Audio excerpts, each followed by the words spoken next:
আসসালামু আলাইকুম প্রিয় ব্রাজিল ফুটবল ফ্যান্স। দর্শক, আপনারা সকলে জানেন আজকে কোপা আমেরিকায় নিজেদের গ্রুপ স্টেজের শেষ ম্যাচে ব্রাজিল মাঠে নেমেছিল কলম্বিয়ার বিপক্ষে এবং সেখানে কিন্তু পুরো 90 মিনিট দুর্দান্ত ফুটবল খেলেও কিন্তু শেষ পর্যন্ত কিন্তু ম্যাচটি 1-1 গোলে ড্র হয়েছে। মূলত কলম্বিয়ার বিপক্ষে দুর্দান্তর কথা বললাম দেখে আপনারা অবাক হতে পারেন অনেকেই, কেননা কলম্বিয়া কিন্তু লাস্ট 2 বছরে একটি ম্যাচও হারেনি, টানা 25 ম্যাচ তারা অপরাজিত রয়েছে। আর বর্তমান ব্রাজিলের পারফরমেন্স সম্পর্কে আপনাদেরকে নতুন করে বলার আর কিছু নেই। তবে কলম্বিয়ার বিপক্ষে দুর্দান্ত ফুটবলই খেলেছে সেলেসাওরা। 51% বল নিজেদের দখলে রেখেছিল, যদিও তারা সেই পরিমাণ গোলের চান্স ক্রিয়েট করতে পারে না, গোল করতে পারে না। একটি মাত্র গোল হয়েছে রাফিনার কাছ থেকে, তবে ওই গোলটা কিন্তু 47 মিনিটের মাথায় শোধ করে দিয়েছেন কলম্বিয়ান ডিফেন্ডার। তো শেষ পর্যন্ত কিন্তু আর কোনো দলই গোলের দেখা পায়নি, শেষ পর্যন্ত কিন্তু ম্যাচটি 1-1 গোলে ড্র হয়েছে।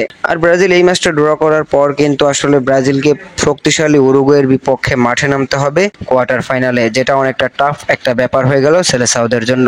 এছাড়াও কিন্তু ব্রাজিল মিস করবে ভিনিসিয়াস জুনিয়রকে, কেননা তিনি কিন্তু এই ম্যাচে হলুদ কার্ড খেয়েছেন, তা আবার মাত্র 6-7 মিনিটের মাথায়, যেটাই অবাক করেছে অনেক ফুটবল ফ্যানদের। তারপরও ব্রাজিলিয়ান ফুটবলাররা কিন্তু অনেক অনেক ভালো ফুটবল খেলেছে বলতে হবে, যদিও তারা গোলের দেখা পায়নি।